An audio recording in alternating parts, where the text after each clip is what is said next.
सबसे पहले हमारे पास क्या हो गया, डायग्नोसिस में टेंसिलॉन टेस्ट हो गया। अब टेंसिलॉन टेस्ट क्या होता है, ये बहुत पहले यूज़ करते थे। हम क्या करते थे कि जो हमारे पास एडोरफोनियम हमने पढ़ी थी ना एएनएस के अंदर, वो एडोरफोनियम क्या करते हैं, वो हम इंजेक्ट करते हैं। इसकी हाफ लाइफ कितनी होती है, 5 मिनट की होती है, हाफ लाइफ 5 मिनट की। तो ये इफेक्ट अपना स्टार्ट कब कर देते हैं, 30 सेकंड्स के अंदर हमें अपना इफेक्ट दे देता है, ठीक है। तो हमारे पास क्या होता है, रैपिड इन्वॉल्व करता है हमारे पास, रैपिड इंप्रूव करते हैं सिम्टम्स को। और सिम्टम्स हमने क्या क्या बोल दिया कि हमारे पास क्या होते हैं, प्रॉक्सिमल मसल वीकनेस होती है, ये वाली सारी चीज़ें तो होती हैं। उसके अलावा स्लर स्पीच होती है, मैस्टिकेशन में प्रॉब्लम होता है, टोसिस होती है, फेशियल वीकनेस होती है, उसकी वजह से स्माइल लेवल होती है, डेग्लूटेशन प्रॉब्लम होता है। तो ये सारा कुछ इंप्रूव हो जाता है हमारे पास सिर्फ 30 सेकंड्स के अंदर। पेशेंट की अगर आप प्रोफाइल देखें तो आपने उनको दिया, उनकी टोसिस थी, स्माइल इधर उधर थी, तो जैसे ही आपने 30 सेकंड्स के बाद देखा उनका बिल्कुल चेहरा बिल्कुल सिमेट्रिकल हो जाएगा, ठीक है। फिर हमारे पास ये लेकिन रूटीनली यूज़ नहीं की जाती अब, क्योंकि बहुत पुरानी हो गई है, ठीक है।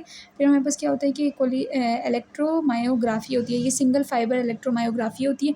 ये हमारे पास बहुत एक्यूरेट टेस्ट है, और इसकी जो सेंसिटिविटी होती है वो अराउंड 99% होती है हमारे पास, ठीक है।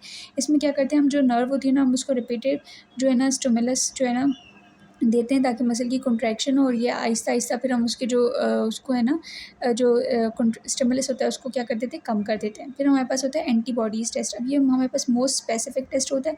इसमें क्या होता है कि जो हमारे पास एसिटाइलकोलिन है ना, उसके जो रिसेप्टर है, हम क्या कहते हैं, हम क्या करते हैं, एसिटाइलकोलिन रिसेप्टर एंटीबॉडीज़ वाला ये टेस्ट करते हैं। इसको डिटेल में हम बाद में पढ़ेंगे, ठीक है। ये कितना होता है, 80 से 90% जो है ना, ये हमारे पास सेंसिटिव होता है अभी, क्योंकि यहाँ पे हमारे पास 10 से 15% मार्जिन है कि शायद कुछ और कुछ पेशेंट्स में हो सकता है कि ये टेस्ट पॉजिटिव ना हो, कुछ और टेस्ट मतलब वो किसी और तरीके से प्रेजेंट कर रहे हों, या ये नहीं अगर उसमें हो रहा, तो हम क्या करेंगे फिर उनके लिए। अब उनके लिए हम क्या करते हैं, हमारे पास एक टेस्ट होता है एंटी म्यूसिक एंटीबॉडीज़। ये क्या करती हैं हमारे पास, जिन पेशेंट में एंटी एसिटाइलकोलिन रिसेप्टर एंटीबॉडीज़ जो नेगेटिव होता है ना, उनमें ये चेक करते हैं हम। और ये मोस्टली किस पेशेंट्स के लिए होता है, ऑक्यूलर माइस्थीनिया ग्रेविस वाले पेशेंट्स के लिए। हमने क्योंकि बात की कि हमारे पास एक ऑक्यूलर माइस्थीनिया ग्रेविस होता है, एक जनरलाइज होता है, तो ऑक्यूलर वाले में कौन सा टेस्ट पॉजिटिव होगा, एंटी मस्क एंटीबॉडीज़ होंगी, ठीक है। क्यों, क्योंकि ये हमारे पास एसिटाइलकोलिन रिसेप्टर एंटीबॉडीज़ में पॉजिटिव नहीं हुआ था, ठीक है। इसके अलावा हमारे पास क्या टेस्ट होता है कि हम चेस्ट सीटी कर सकते हैं ताकि हम थाइमोमा देख लें। अगर हम थाइमोमा देख लें, और अगर हम थाइमोमा की फिर वही सर्जरी कर लें, उसकी थाइमोमेक्टमी कर दें अगर हम, तो हमारे पास 85% जो पेशेंट होते हैं ना, वो क्योर कर जाते हैं इस मसले से, ठीक है। फिर हमारे पास कुछ टेस्ट होते हैं, जैसे हमारे पास टेस्ट है कि सिम्पसन टेस्ट होता है। सिम्पसन टेस्ट क्या करता है, हमारे पास जो टोसिस होती है ना, फर्स्ट नॉर्मल पेशेंट आया, उसकी टोसिस थी, हमने क्या किया, उसको जो है ना हमने एडोरफोनियम दे दिया। एडोरफोनियम देने से क्या हुआ कि जो उसकी टोसिस थी वो इंप्रूव हो गई, तो मतलब ये मसला हमारा हल हो गया। फिर हमने बोला कि ये हमारे पास क्या है, एसिटाइलकोलिन का मसला है। तो एसिटाइलकोलिन का सबसे ज़्यादा मसला हमें किस में नज़र आता है, माइस्थीनिया ग्रेविस के अंदर।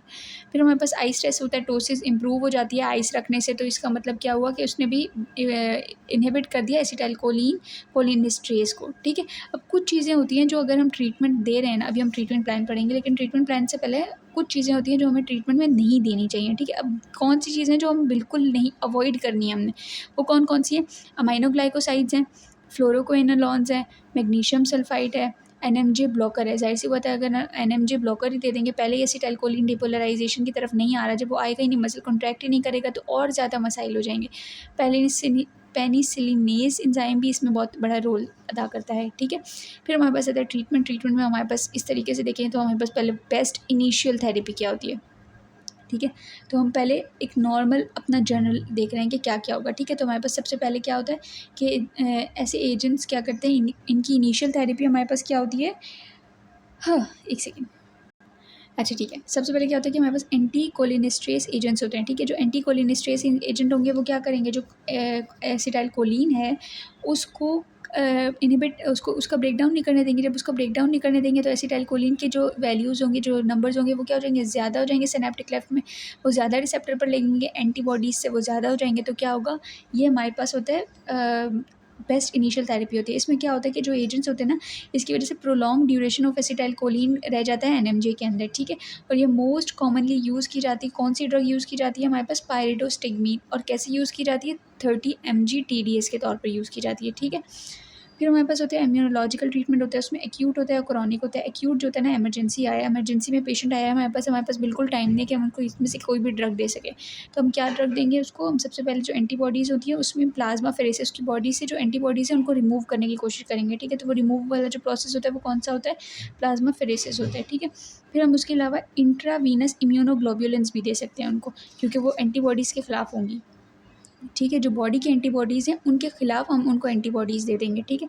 तो ये इस तरीके से चलेगा। फिर हमारे पास क्रॉनिक होता है। अब अगर क्रॉनिक हमारे पास पेशेंट आया है तो हम उसको क्या देंगे, प्रेडनिसोलोन देंगे, वो भी कौन सा वाला, ग्लूकोकॉर्टिकॉइड, ठीक है। उसके अलावा इम्यूनोसप्रेसेंट्स दे देंगे, क्योंकि ये ऑटो इम्यून कंडीशन है। उसमें कौन सी आती है, एज़ाथायोप्रिन, साइक्लोफॉस्फामाइड, ठीक है। और एक और भी होती है वो देख लेंगे, ठीक है। एज़ाथायोप्रिन होती है और साइक्लोफॉस्फामाइड होती है। फिर हमारे पास हम क्या करते हैं, या तो सर्जरी कर देते हैं, किसकी, हम थायमस की। कब करते हैं, या तो थाइमोमा होगा या फिर क्या होगा, थाइमस हाइपरप्लेशिया होगा, ठीक है। फिर थाइमोमा अगर हमारे पास है तो क्या, एक तो थाइमो वाली कंडीशन हो गई, दूसरा क्या हो गया, अगर हमारे पास पेशेंट है उसकी एज 50+ है, ठीक है, और उसको जनरलाइज हमारे पास माइस्थीनिया ग्रेविस है, ठीक है, यानी एसिटाइल कोलिन जो रिसेप्टर्स है उस पर एंटीबॉडीज़ हैं और पॉजिटिव हैं, तो हम क्या करेंगे, थायराइडेक्टमी कर देंगे। और ये डिज़ीज़ उसको कब से है, 7 साल से ज़्यादा हो गया वो इस डिज़ीज़ के साथ जो है ना गुजारा कर रहे हैं, तो हम क्या करेंगे, थायराइडेक्टमी कर देंगे। फिर हमारे पास क्या होता है, माइस्थीनिया क्राइसिस। अब माइस्थीनिया क्राइसिस हमारे पास कब होगा, जब हमारे पास रेस्पिरेटरी मसल होता है उसकी कॉन्ट्रैक्शन नहीं हो पाती, जब उसकी वो कौन सा होता है, डायफ्राम होता है। तो जब उसकी कॉन्ट्रैक्शन नहीं हो पाएगी तो वो क्या करेगा, वो ऐसे हो जाएगा, तो पेशेंट सांस नहीं ले पाएगा, लीथल कंडीशन है ये, ठीक है। उसकी वजह से क्या हो जाएगी, एस्पिरेशन हो जाएगी, वो रिलैक्स हो जाएगा मसल, तो क्या होगी, एस्पिरेशन भी हो सकती है। बाकी सिर्फ डायफ्राम नहीं, बाकी भी बॉडी के जो मसल्स, मतलब जो हमारे एयरवे के जो मसल्स हैं। फिर हमारे पास क्या होता है, टेंसिलॉन टेस्ट, हम वही जो एंट्रोफोनियम करते हैं वो इसमें पॉजिटिव आ जाता है। ट्रीटमेंट हमारे पास बेस्ट ट्रीटमेंट क्या होता है, हम इंट्रावीनस इम्यूनोग्लोबुलिन्स दे दें या फिर हम प्लाज्माफेरेसिस करवा दें। उसके अलावा हम इम्यूनोसप्रेशंस भी दे सकते हैं, जैसे हमारे पास कौन कौन सी पड़ी हमने, एज़ाथायोप्रिन और साइक्लोफॉस्फामाइड, और क्या होता है, ग्लूकोकॉर्टिकॉइड जो हमारे पास स्टेरॉइड या प्रेडनिसोलोन है वो दे सकते हैं। फिर हमारे पास होता है कोलिनर्जिक क्राइसिस।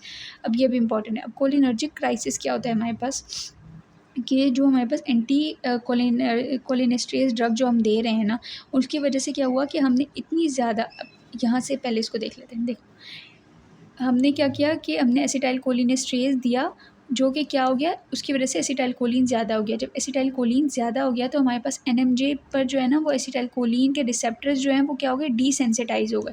इतना ज़्यादा एसिटाइलकोलिन हो गया कि जो एसिटाइलकोलिन के रिसेप्टर थे वो डीसेंसिटाइज़ हो गए। जब वो डीसेंसिटाइज़ हो गए तो क्या हो गया, मसल की वीकनेस जितनी पहले थी उससे अब क्या हो गई, और ज़्यादा बढ़ गई, ठीक है। अब इसमें क्या होता है कि सबसे पहले तो जब एसिटाइलकोलिन का जब ब्रेकडाउन नहीं हो रहा था, एसिटाइलकोलिन ने शुरू में तो क्या किया था, लगना शुरू कर दिया था, अपना काम कर रहा था।